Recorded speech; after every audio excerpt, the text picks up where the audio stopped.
पाहता Sillod express news.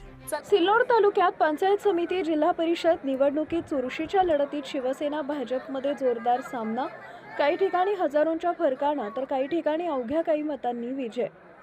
प्रतिनिधी वसीम आझाद, सिल्लोड तालुक्यात पार पडलेल्या जिल्हा परिषद व पंचायत समिती निवडणुकीचे निकाल जाहीर झाले असून तालुक्यात शिवसेना व भाजप यांच्यात चुरशीचा सामना पाहायला मिळाला। काही गटात शिवसेनेनं स्पष्ट आघाडी घेतली तर काही ठिकाणी भाजपनं अत्यंत कमी मतांच्या फरकानं विजय मिळवला। एकूणच तालुक्यातील राजकीय वातावरण तापले असून मतदारांनी दिलेला कौल सर्वांचं लक्ष वेधून घेत आहे। अजिंठा गटातून आयशा बेगम सय्यद नासेर हुसेन शिवसेना यांनी 12,948 मतं मिळवत 5,782 मतांनी दणदणीत विजय मिळवला। त्यांचा पराभव अलका मेघराज चौंडिया भाजप यांना 7,166 मतांवर समाधान मानावं लागलं।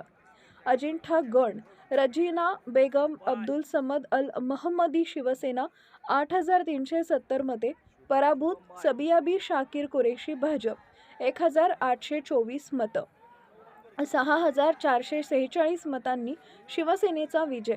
हळदागण अनुराधा गणेश गवळे भाजप 5,056 मते पराभूत। कासाबाई पांडुरंग गवळे भाजप 4,880 अवघ्या 176 मतांनी विजय। शिवनागड निकिता राजेंद्र काळे शिवसेना 12,025 मते पराभूत। बेबी अरुण काळे भाजप 10,820 1,200 मतांनी विजय। शिवनागण शेख सलीम भिकन शिवसेना 5,045 पराभूत। राहुल सकाराम धनवई भाजप 3,886 1,159 मतांनी विजय। पानवडोद बुद्रुक गण नेहा सुमित खरात भाजप 6,040 पराभूत। नेहा प्रेम साळवे शिवसेना 4,420 1,620 मतांनी भाजपचा विजय। उंडणगाव गट डॉक्टर सचिन वाघ भाजप 12,254 पराभूत। कल्पना सोनवणे शिवसेना 6,937 5,317 मतांनी मोठा विजय। उंडणगाव गण अनिता सुरेश बनकर भाजप 5,983 2,769 मतांनी विजय।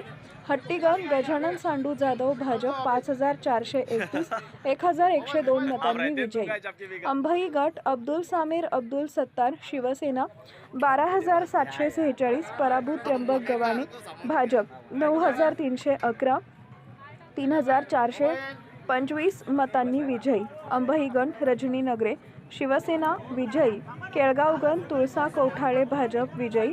घाटनांद्रा डोंगरगाव भराडी अंधारी व केराळा गट घाटनांद्रा डोंगरगाव व अंधारी गटामध्ये शिवसेनेनं वर्चस्व राखले तर भराडी व केराळा गटात भाजपनं काठावरचा पण महत्त्वाचा विजय मिळवला।